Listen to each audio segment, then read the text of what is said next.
What's up, everybody? Hey, This is Rex, and Joel. the Rex and Joel Show, where we talk about anything and everything that we feel like talking about, and hopefully some of it resonates. There you go. That's it. So we just wrapped up our stream on Precision Rifle Network, and now, if you're with us, we're obviously streaming here. Looks like YouTube is actually live, so that's good. Yeah, Danny's sure that's muted. Got Downtown Danny Brown. That's a song, isn't it?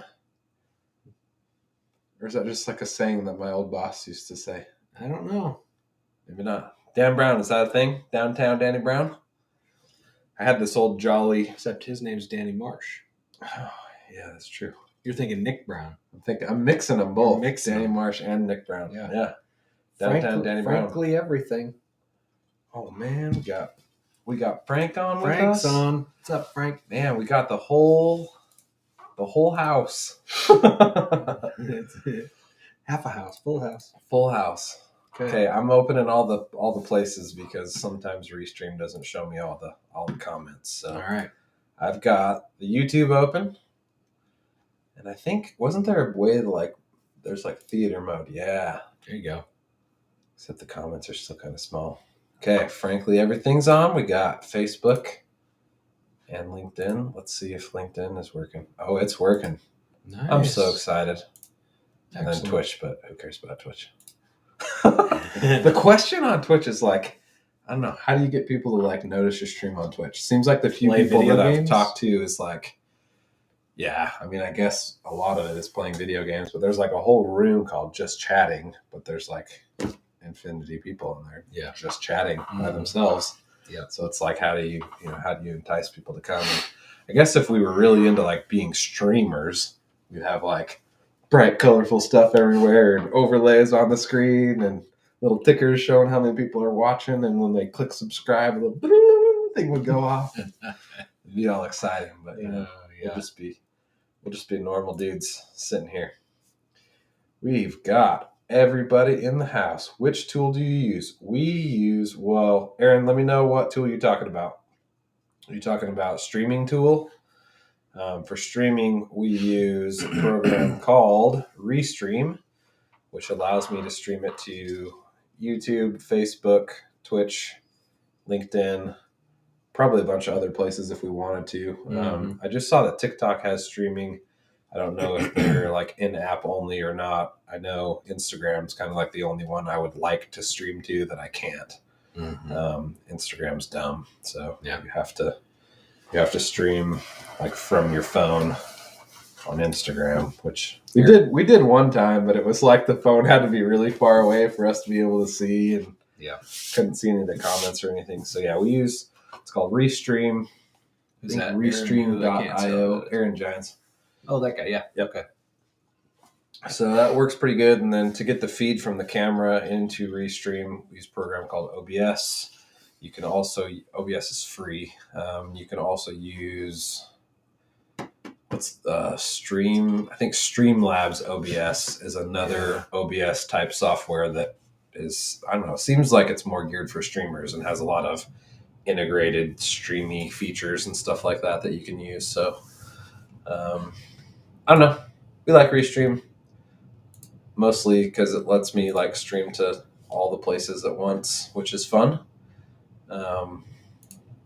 Mostly we just get Joel's subscriber spillover from the first stream that we do. All right. It's always fun. Coming over here. So yeah. Again, if you guys have any questions about content creation, photography, videography, technology, in the words of Jack Black, we don't have the technology. Any stuff like that, that's kind of what we talk about here. If you want to talk about rifles and gun stuff, you missed it on the last one. That's right. We'll still talk about it here, but it's not as much of a focus of what we're going for here. So, what's the delay like? Let's see. Joel can speak to that because he's got not our streaming window open. So in YouTube, I'll do a little hand flash. Okay. 1,000, 2, 1,000, 3, 1,000, 4, 1,000, 5, 1,000, 6, 1,000, 7, 1,000, 8. About 7-8 seconds looks like. Nothing too bad. I mean, that adds up though. By the time they hear us say something, type a comment responding to what we say, post it, I would imagine that we see the comments probably pretty instantaneously. I guess I don't really know by the time the comment goes to YouTube to Restream, because all of the comments kind of propagate right here in Restream, which is nice. Yep. For us, because we can see we can see all the comments from all of the channels, but I think only we get to see them if we're on here. So for those of you watching on different platforms, Aaron Gines is asking us kind of about some of the streaming software that we use. He's on LinkedIn. Fred Herrera is on here on YouTube. Danny Marsh is on here from YouTube. Frank's asking what our other channel is. So the other channel that we stream on is Precision Rifle Network. That's Joel's YouTube channel. Joel, you've been doing that for 4 years, I guess. 4 years? Yeah, about 4 years. Yeah, so I actually knew Joel from Precision Rifle Network way before I actually knew him. So I got here and found out that Precision Rifle Network guy lives in the town that I'm moving to, and I was like, whoa, he's like a celebrity, and now we're like buddies. So it's pretty cool. My realtor gives me a call one day, and he's like, "Do you know Rex Rivlin?" And I was like, "No." He's like, "Well, he works for Gunworks, and apparently he's into long range shooting." I was like, "He works for Gunworks? I'll be right there." So it's the same thing. I thought I was meeting a celebrity. He thought he was meeting a celebrity, and I don't know. I just thought it was kind of fun because, I've been living in this town for 5 years now, and there's not very many long range shooters. Which is surprising. I thought I was going to move here and there's going to be a bunch of us, but no, there's not. So yeah, it's good. Yeah. Anyway, Frank, we stream. I mean, since we've started streaming, we've only missed one Thursday. I think, even with us being in different locations here and there, we're pretty good. We took 1 week off last week. Joel was out of town, middle of BFE in Texas, and just couldn't get the stream. But we stream pretty much every Thursday night on Precision Rifle Network at 8 o'clock. Yep. 8 p.m. Central. And then go for about an hour, sometimes hour 15, hour and a half. And then we try to start the stream here at 9:30. So I know that's a little late for some people, but I've got a guy in England, another guy in England that's not quite as committed as our boy over there. He's like, dude, that's 2:30 in the morning for me. I'm like, come on. Yeah. Nick Brown gets on every time. All the times. Yeah. He's like, yeah, obviously. He sent me a picture of him crouched down, passed out on the floor because he was just I don't know, pulled an all-nighter working or something. Yeah. So it's kind of funny, but yeah. It's funny because we stream on Joel's channel. Joel's humble about his YouTube channel. He's done a really good job. He's got 31,000 subscribers on his YouTube channel. So definitely we get some traction when we stream over there. And then all of my stuff is pretty new, so we definitely don't get as many people chiming in and watching over here. So somebody loves to make videos, but then doesn't post them. So if somebody would post regular videos all the time on his channel, he might have more subscribers. Yeah, it's true. Because you make great videos. Yeah, I just don't do enough of them. Yeah. I'm getting paid to do other things right now, which is money or play. Yeah. So, I mean, one of the reasons we like to live stream is it helps me get some content out in the world without having to edit.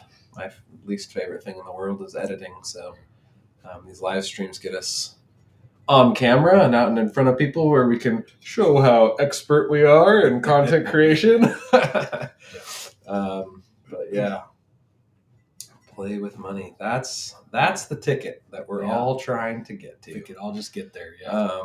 I was a engineer for 10 years and that was fun. I don't want to act like that wasn't fun, but it just kind of got to the point where it was less fun. And I realized that I really enjoyed kind of the side gig stuff that I was doing with all my camera gear and more graphic design rather than technical design. So I kind of just jumped off a cliff and said, you know what, I'm going to do this full time. So yeah, here we are doing it full time. There you go. But yeah, I think my days are a lot more fun now that I just kind of have the creative freedom to don't know, call it do what you want, but really I'm doing what my clients want. But Yep. it's fun. Let's see. Danny Marsh says I need to post more content. Yeah, it's tough. It's just about time. It's like, I don't know. I struggle finding time to work on my own brand versus other people's brands. I mean, it's what I do branding for other people and never have time to work on my own branding. So, yep. It happens. Yep.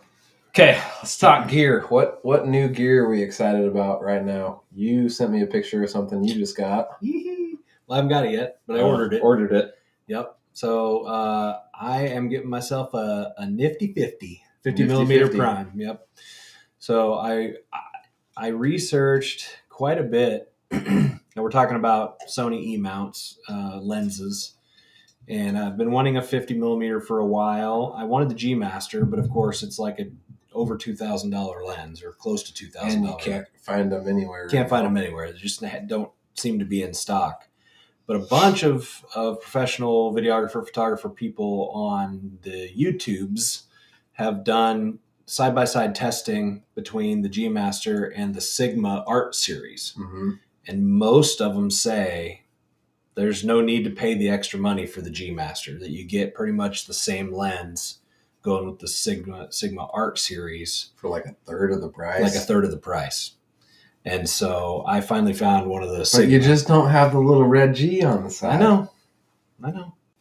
And I feel like a lesser human. I wish I could say I didn't care about the red G on the side, but I totally do. I sent it to you. It was kind of a joke when I sent it to you because I was like, there's no way Rex is going to buy one. It doesn't say G Master on the side. Yeah. So, but yeah, I went ahead and ordered one of the Sigma Art lenses. They were for like $800, whereas the G Masters are $2,100 and non-existent. Because the Sony's, it's a 1.2 aperture too, right? The Sony one, the G Master. Yeah. And it's new. I think it's new within the last 3 or 4 months. So, And the Art was what, 1.8? I think it's 1.8. It might have been 1.4. I have to look it up. I want to say it was 1.8 though. Yeah. So for those of you that don't know, kind of the difference in that aperture number is that's how wide open those. I don't know if you've seen a picture of kind of camera lenses, but they have like these little discs that close or open the aperture. And the wider that aperture is, it lets more light into the camera sensor. And that's what gives you, your exposure gets brighter, but then it blurs out the background more. Mm-hmm. So as you get that number lower, so 1.2 is a really wide open aperture. So it really allows you to blur out the background and gives you a really shallow depth of field. The Sigma's a 1.4. 1.4. Yeah, so there's not a whole lot of difference between 1.2 and 1.4. Really close. Yep.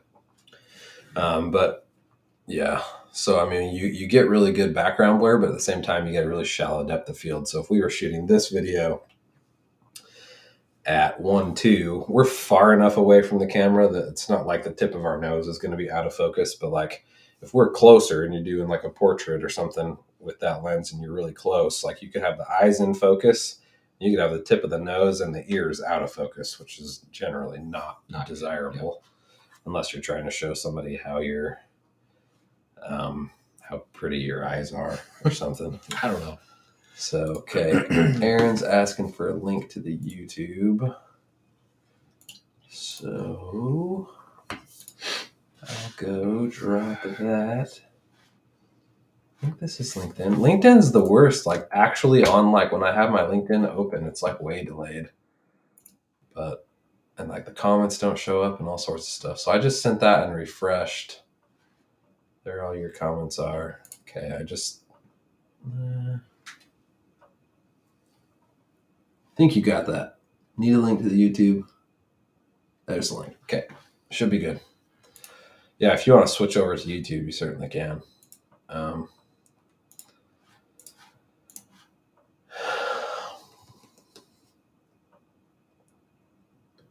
Street Crimes Unit. We got Sergeant JKM. Who's that? Do you know that guy? Yeah. Sergeant? Is it Sergeant? Or is it just like no? It's Jason. Oh, okay. Gotcha.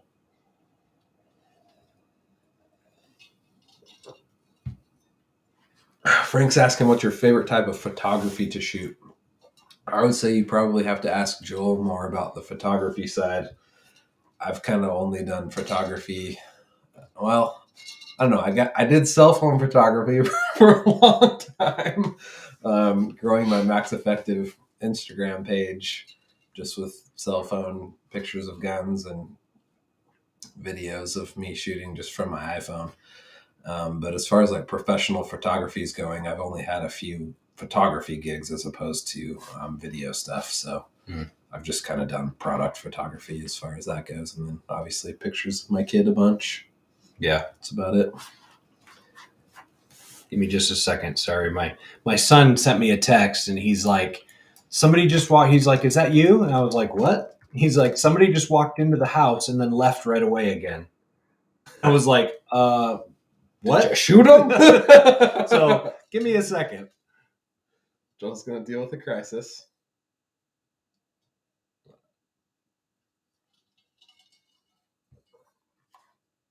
Do we need to put on the plate carriers and run over there? Maybe. Give me a second. No, my sons are very capable with weapons and with jujitsu. So those guys, whoever it is, doesn't stand a chance. But they're going to get jujitsu'd up if they go into your house. Well, only if they get past the guns. 9:45. Yeah, I mean, it is a little late. Okay. He said it was my oldest son that came back from college. So I was like, don't freak me out, kid. My goodness. Derek says Restream sounds like prostate medication. That's funny. Sorry, we missed that comment. Okay, so Facebook comments must not be coming in unless I just missed it.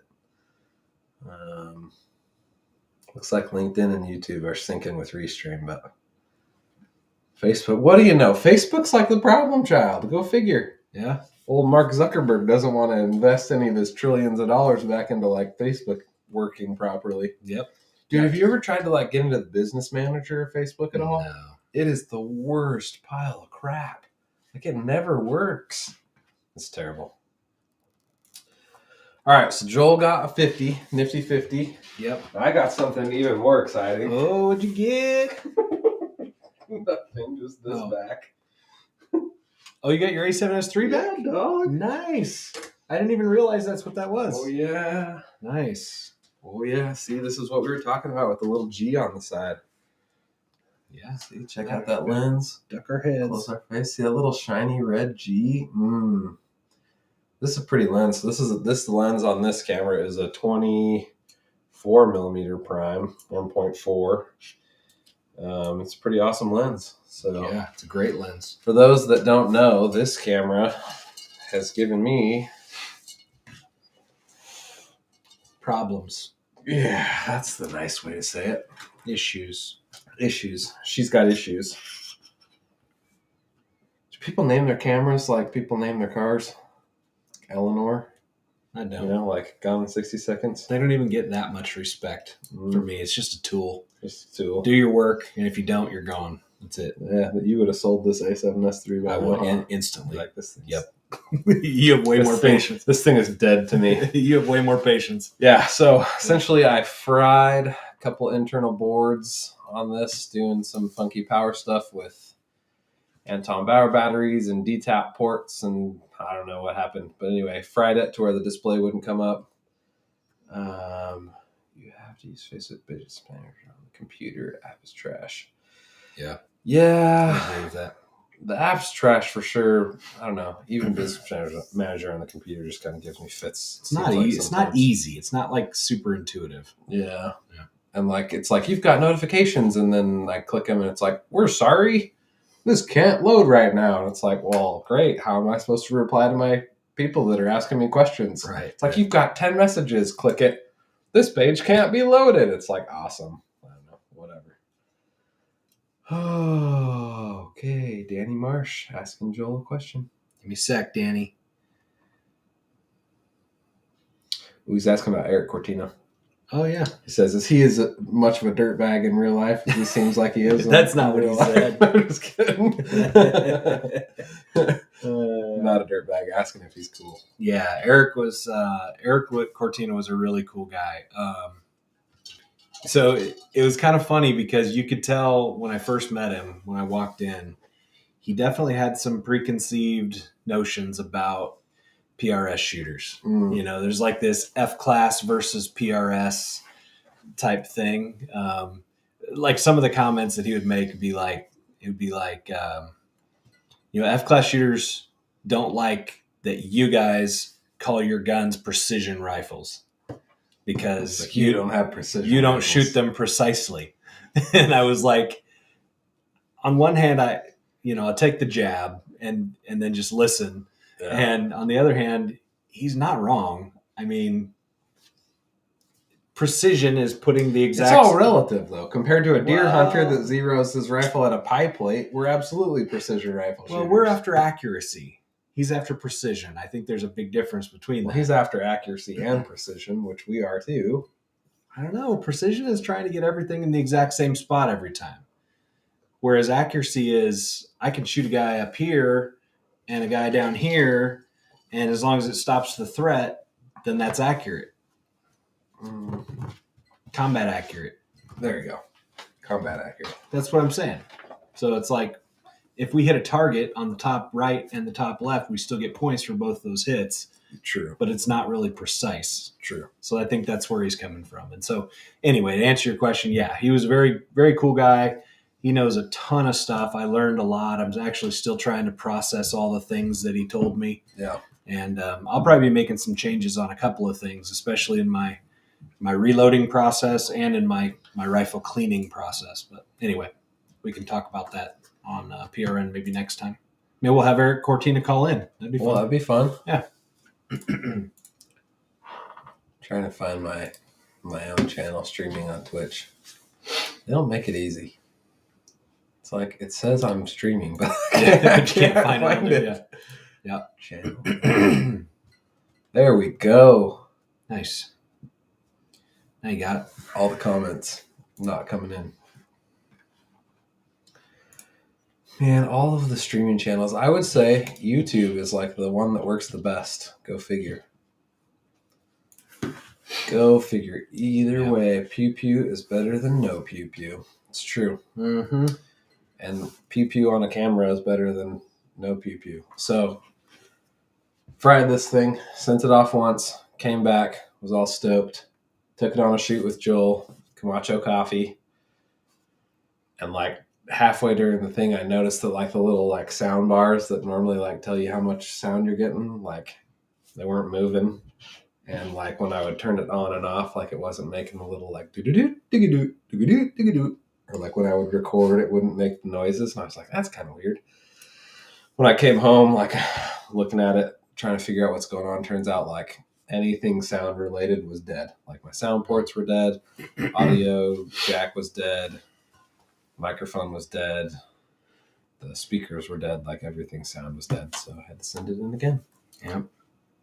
Hopefully it's... But now it's back. Seems to be working. Hopefully it's fixed for good. It still doesn't make the boot boot, but that's probably because I haven't gone through and looked for the setting. Yeah, that's probably right. Or maybe it does. Maybe it's not that sound. Maybe it's the record sound that makes a noise. Let's see. Yeah. Oh, yeah. So that sound was not making a Camacho, and that was the first indication that something was jacked. So it's working now. It's working now. This is the one that started it all.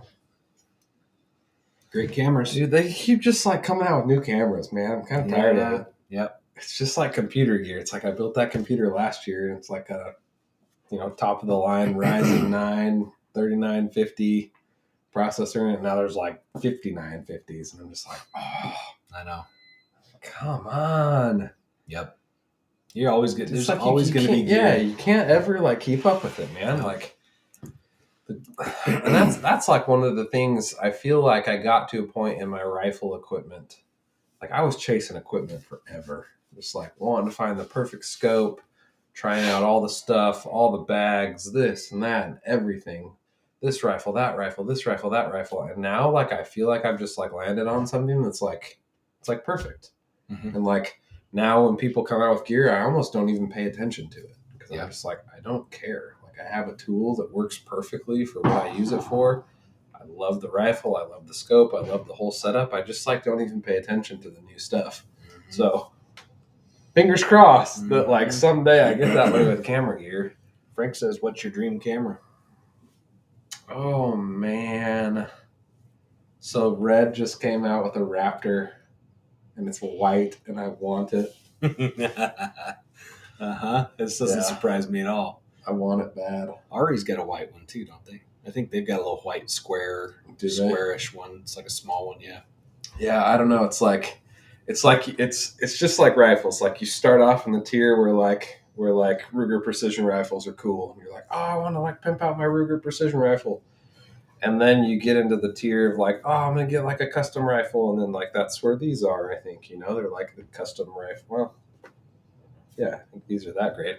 But then you get into like there's also like Holland and Holland rifles that are $100,000, and I think that's where Ari or Airy is on my list. It's like so far out of the realm of like what I could ever get that like I just don't even think about it. I don't even know how much they cost because there's no price on them anywhere. Yeah, they've got to be hundreds of thousands. Yeah, I think so. For the I think top like end.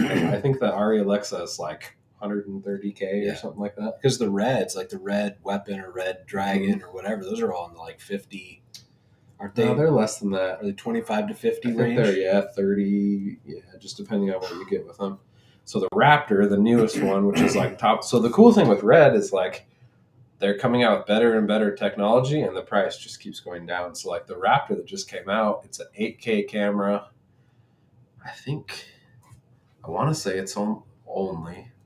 I think it's like $25,000 somewhere in there. But again, like that's just kind of out of the realm of A, needing, I was gonna say, and B, like being able to like or choosing to afford that. That I haven't even like really like looked into actually getting one. But like they don't have autofocus. At all. Yeah, that's and like there was something like I was reading like if you're not shooting in 8K, it like crops in or something. Like you're not getting the full frame sensor if you're not actually shooting 8K. Like if you shoot 6K or 4K, like it's gonna crop in or I don't know. People were talking about it, and if I was serious about buying one, I would learn all about it obviously beforehand. But it seems really weird to me. Like why? Even for motion picture, like for cinema, like why? I mean, I guess it's just I don't know what I don't know, but I don't understand why you would choose something that has less features. Yeah, I don't get it. That doesn't have autofocus. Yeah, like everything has to be done manually, right? Like they need to add follow focuses to those so they can pull focus. Well, I mean, you can pull it on your lens too. I know. They just don't because they're huge. Yeah. But then filters, just all the things. Like obviously, they're swapping out filters and doing different things for different scene, different types of lenses, for different types of scenes, and they need that functionality, I guess, with that kind of functionality. Yeah, I don't even necessarily like really know like what those cameras offer, other than just like a specific look and like a color science. Yeah, that like people talk about the red color science being like awesome and. Obviously, people try to emulate the Ari colors with LUTs and stuff for these cameras and things. So I don't know. It's like you can shoot in RAW, so you have like just like raw photos. They have like all of the information, whereas we have most of the information. Yeah, so, I don't know. And I understand shooting in 8K, to get that kind of detail and color detail for post processing, and then you export in whatever, 4K or even down to 1080 or whatever they use for standard viewing. You're just going to have a lot more data there to work with and play with. And it allows you to crop in, Yeah. So I think, 4K is kind of this becoming the standard, I think, for like high quality production. I agree. Because like it's the future. It's future proof. I mean, if I'm doing anything professionally, I'm going to shoot it at 4K because I just want to make sure that I'm getting all of the resolution. But I mean, there's software that can up-res 1080 footage into 4K footage that does really well, So I don't know, but when you shoot at 4K and if you need to crop in on an image or reframe it or something in post-processing, if you're shooting in 4K and you're exporting in 1080, that gives you a lot of room to kind of reframe your shot after the fact. So did you see the full-time filmmaker post today about the different cameras that are typically used on cinema films, like actual Hollywood films. They had a list of all the different ones. Oh no, I did, about the Emmy list, the list of cameras that were used in the Emmys. Yeah, it was like Ari, red, but the A7S3, and then this one, it was on there. So I'm like, it can obviously make really good quality stuff, you know. Yeah. So I mean, part of what I think it comes down to is like those professional film studios. They have access to those super expensive cameras. Yeah. Right. It's like, yeah, the difference might be so minuscule, but it's like if you've got it, you might as well use it, right? Or if, I don't know. I mean, Netflix has this whole thing where there's like Netflix approved cameras, and this camera is not on there. And I can't remember what it was about these cameras that didn't allow them to be on Netflix's approved list. I think it had to do something with like time code. Like there's no SDI port on this to get time code, so they can't use it. Something, I don't know. It was weird. Interesting. Okay. But yeah, so I think visually, you know, the cameras that you and I both are using can like hold their own with all this stuff. So yeah. Thought process. Danny wants to know. Talked about lighting, cameras, camera settings, editing, planning. How do you come up with ideas for planning what you're going to do? What's your thought process? Or do you just kind of shoot? You sit down with a piece of paper and come up with a whole bunch of ideas? I think it's a mix of both. I mean, when we did the Camacho coffee shoot, Joel had a list of shots that he had kind of pre-planned out. I think you just kind of, it depends on what you're trying to accomplish. If you're shooting a commercial with people versus like a product commercial, but if you're shooting a commercial with people, your whole entire story and all of your shots are going to be planned before time. There's going to be a script. You're going to have either actors or real people, but they're going to be prepared with what they're going to say, and you're going to shoot the shots with the script and get people to deliver their lines, and it's pretty straightforward on shoot day. Yep. Versus if you're just kind of getting social media content or shooting B-roll videos or kind of a lot of that other kind of stuff. Like if you've got a B-roll sequence planned out, that's going to be relatively planned as well. But what we did at Camacho, a lot of it was just like, what are they doing right now? Oh, that looks cool. How can I, on the fly, without being too intrusive into their process, like how can I capture what they're doing? And a lot of that was just like, oh, she's pouring these beans into this bucket. And like if I get the camera like way up high and shoot down into that, hopefully the shot looks cool because I can't see it, you know, because you're on the fly.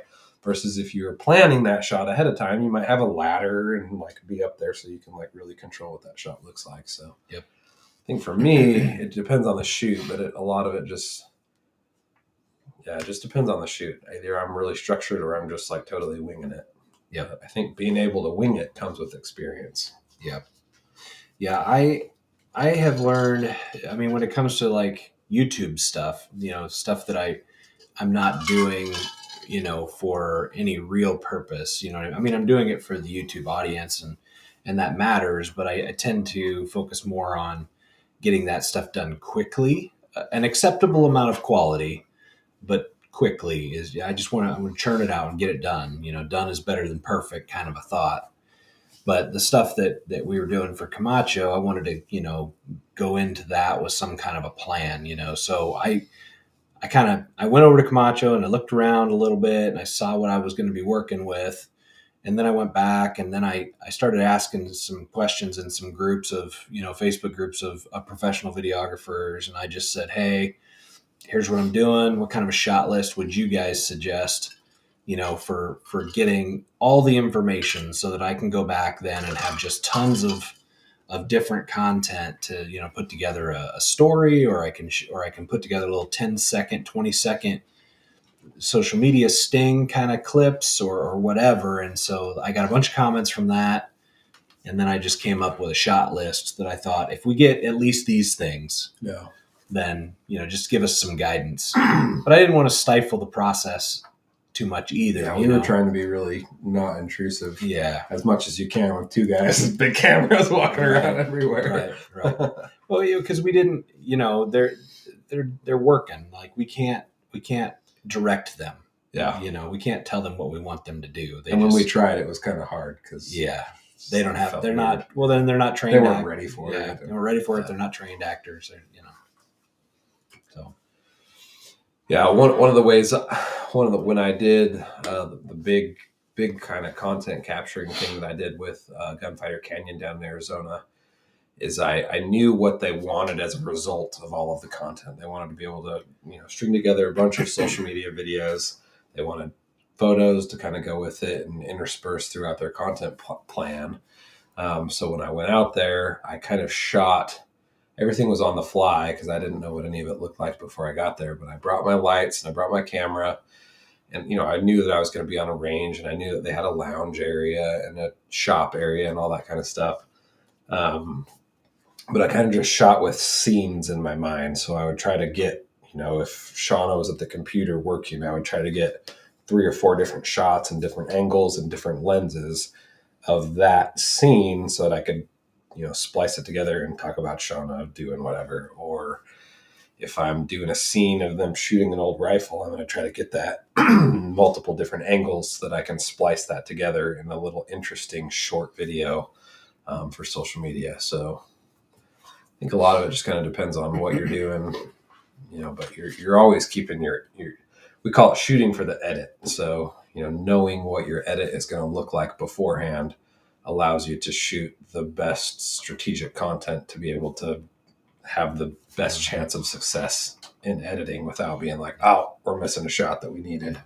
Because ideally, you'll talk to a client ahead of time and iron out what they're looking for. And maybe one of the questions you ask a client, in the process is, do you have anything that you've seen that you kind of want us to replicate? You've seen a commercial, you like the looks of this Nike commercial, I want it to look just like just Nike. like that. I'm like, okay, that'll be $200,000, please. Because I have to hire I want my website to look just like Apple. Yeah, exactly. Do you though? Yeah. So, I mean, ideally, you're going to have an idea of what the client is after, which helps you go into your planning a little bit. So,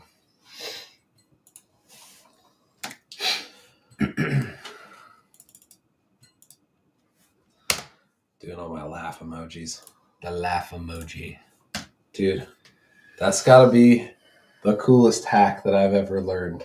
What's that? From my PC. All you PC people out there, I'm gonna turn this one out and do a short. Okay. This is from my PC people. Those of you that are fun and don't just like blah plain words, if you like to put emojis when you write, which I do, I'm always doing the little like sideways dying laughing emoji. It's my favorite one. If you're trying to type that from a computer, it can be hard. I found myself constantly opening a new tab in Chrome, and I'd go ROFL emoji, rolling on the floor laughing emoji. It'd take me to a website, I'd copy it and like paste it. I mean, that's how deliberate I am with trying to put that emoji in, right? Dang. So what you can do on the PC is you hold down your Windows key and push period, and that brings up an entire emoji keyboard, and you can just click it and off to the races. Yep. I use that like it's going out of style now. That's awesome. It's like, I don't know how to do it on an Apple. It's like Shift Command Spacebar, maybe. No, Shift Option Spacebar. Might not work in YouTube. Yeah, it might not work in there. There it is. There you go. Shift Control Spacebar. So you get that, and that's like changing what keyboard you're using. Yep. Yeah. So I used to have the Russian keyboard activated. And I don't remember like what key sequence it was to like go back and forth between those two, but I was always accidentally doing it. And then I'd like get stuck in Russian and be like, oh crap. Yeah, what do I do now? So I got rid of that. And now I learned how to get the emoji keyboard to work. So that was a cool little hack. Probably the coolest hack I've learned in the last 3 weeks at least. It's awesome. Emoji keyboard. I'm like in that thing all the time. I dig stuff that makes life easier and more fun. Yeah.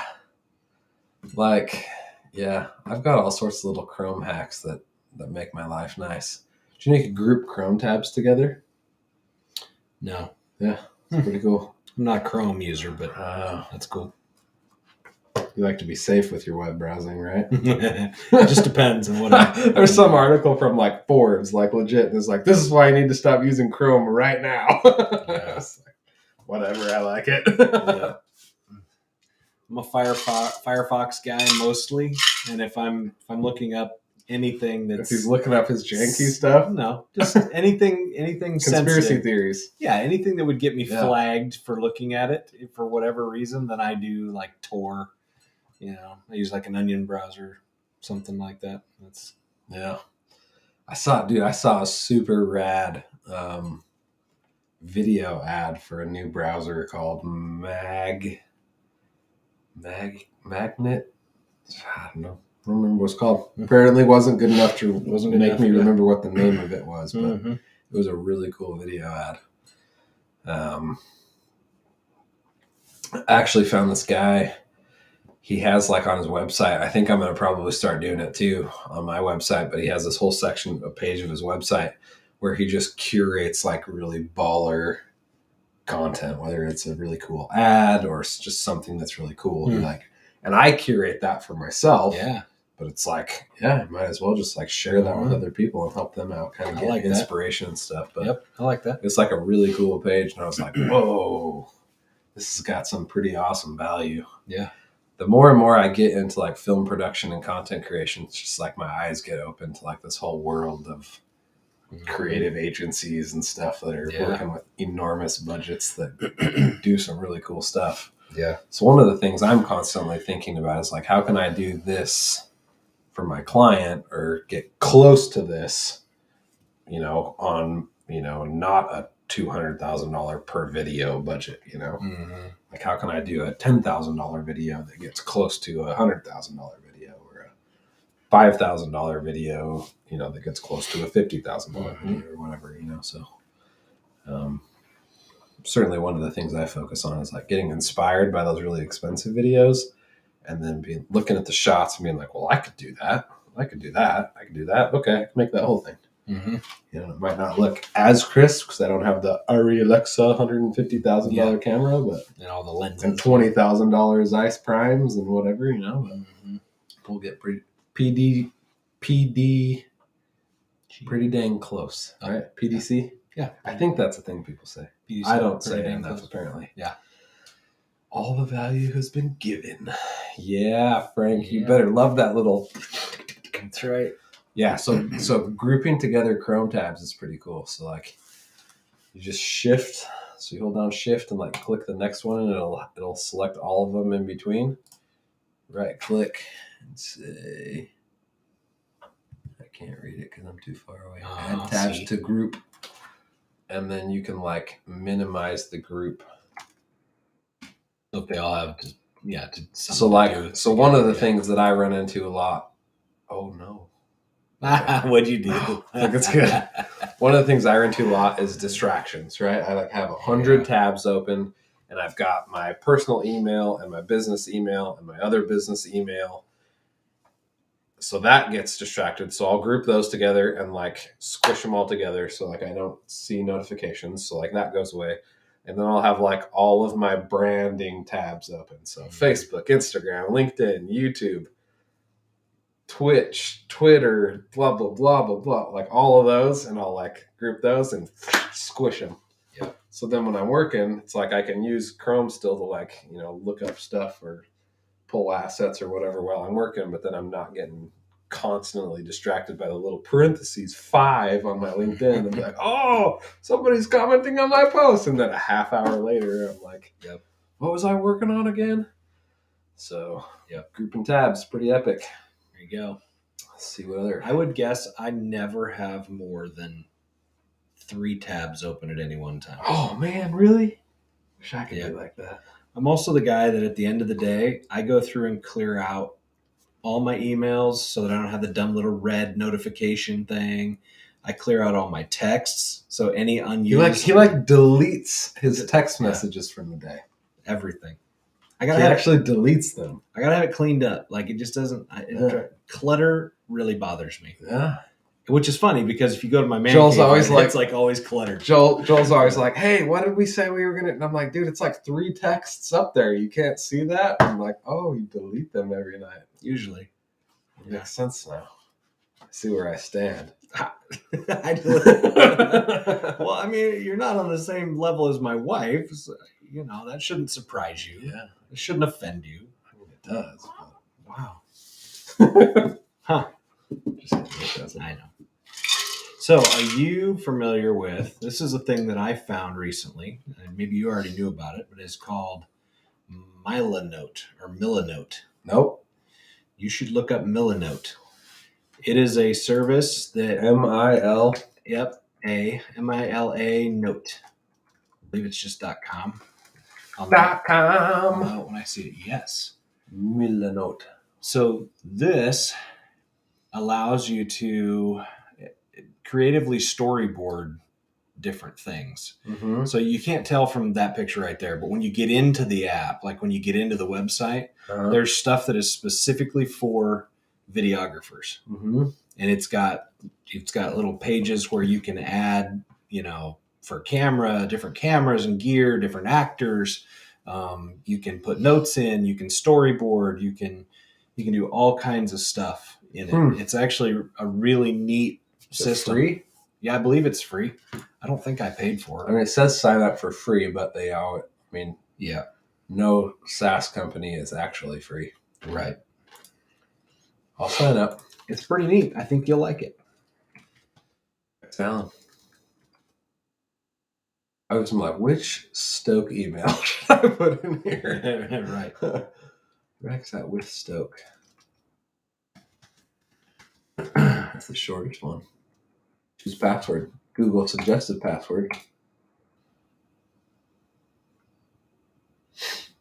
Welcome. Ooh, what am I? Can I select bunch? I'm not sure. Ooh, art director, creative director. Yeah. Developer. Yeah. Digital designer. Yep. Founder. Yep. Game designer. Nope. Graphic brand designer. Yep. Illustrator. Kinda. Interior designer. Not so much. Marketing manager. Yep.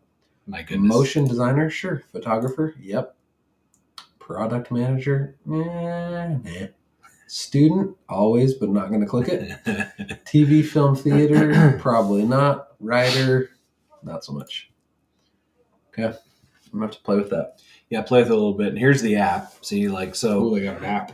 Yeah, well, it's an app, but this is that's very basic. This is just one that I've created, right? Mm-hmm. I was just playing around. I titled it The Cloak of Contrast. Ooh. Yeah, I don't know what that means, but basically you can, I don't know what that means, but it sounded cool in my sounded brain. cool in my brain. So I said, so you can do, different cards, about the film. You can do title. You can put a picture or something to help you remember. Mm-hmm. Contacts, names, whatever, inspirations. You can do ideas, you can do mood boards.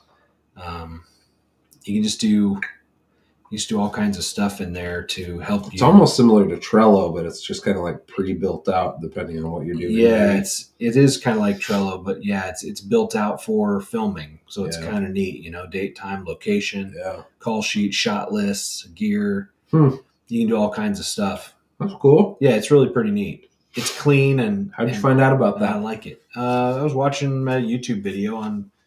From some filmmaker ad pop up or something? No, it was like it was like a filmmaker guy that was talking about it. Said he used it regularly, so I went and checked it out. It's always interesting to see those apps. Like I watched a video from Film Riot that was talking about all of the filmmaking apps that he used. Mm-hmm. And I went and bought 3 paid apps just based on one YouTube video. Yeah. I was like, marketing works. Imagine that. Yeah. I did that too with these ones, these Helios and Artemis. Yeah, I got Artemis. I didn't get Helios. And I got Filmic Pro because I didn't have that one before. Yeah, I've got Filmic. Shot Lister, Camtrack AR, Frame.io. Mm-hmm. Yep. Big Voo. That's the teleprompter app I used to make my commercial. So yeah, anyway. My next goal for filmmaking, I think. Hey, Danny Marsh. Appreciate you being here with us, man. Thanks, Danny. We'll see you later. He's probably already gone. My next goal as a filmmaker is to get on IMDb somehow. Okay. I don't know how to do it, but I don't know. Some people like on that. There's like a Kansas City filmmakers group or something, and they're like, "Hey, we need a car for this shoot. Like, if you have this specific car, like you'll get an IMDb cred or something." It's like if it's that easy, like I'll figure out a way to make that happen. Yeah, just go rent the car. That'd be pretty rad, dude. To like end up on IMDb as I don't know, as extra and something. Be pretty cool. Oh, yeah, that'd be fun. Be pretty cool. Got paged out. I think it's just you and me, Joel. Or Frank. He might still be here. Frank might be here. I don't know. It says 3, but I have 4 tabs open watching it, and you've got 1. You for sure count as not me, though. Mine might all count as me because I'm logged in as myself and all those. Right. So if you're with us, let us know. If you're not, we'll probably just shut it down because there's no point in us talking to nobody. If there's nobody there. If there's really nobody here, then That's we'll right. probably just shut it down. We'll take it offline to talk crap about the rest of the world. Oh, looks like Derek Smith was asking about being a Tasco. LinkedIn, of course, is nobody watching. LinkedIn, like these live streams always get like crazy amounts of engagement because like they only have like 3 watchers and then they'll have like 30 comments. So it's like, I don't know if it helps or not. But I saw this one guy on LinkedIn. He's like, man, I tried live streaming for like 3 weeks straight and I lost like 500 followers. Oh my goodness. Yeah. So, I don't know. That's probably something I should pay attention to, but Yeah. I haven't yet. Anyway, I think we'll shut it down. All right. I feel like I was not very planned going into this one today. Just kind of like a crazy day. And then it's like, oh, it's time for Joel to come over and start live streaming. Yeah. So It anyway. was still fun. Still good. Yeah, I think it was good. Yeah. See you guys later. Later.